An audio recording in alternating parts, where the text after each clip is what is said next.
Hello friends, good morning, welcome back to my mini blog.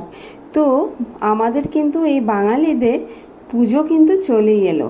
আর বাঙালিদের পুজো হচ্ছে এক বিশাল বড় মহোৎসব। তো সেই জন্য পুজো আসা মানে ঘরের কাজে লেগে পড়ো। তো ঘর ঝাড়াঝাড়ি একটুখানি আমার চলছে আর কি।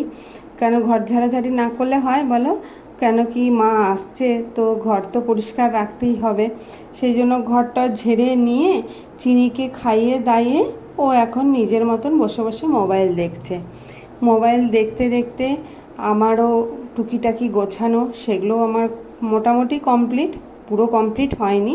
তারপরেই চলে গেলাম কাকিমা আর আমি একটুখানি বাজারে। একটু বাজারে কেনাকাটা ছিল, তো সেই জন্যই বাজারে চলে গেছিলাম। তো যাই হোক, আমার এই ব্লগটি আজকে কেমন লাগলো তোমরা কিন্তু অবশ্যই কমেন্টসে জানিও। আর ভালো লাগলে তো একটা লাইক যেন পাই। তো চলো, টাটা।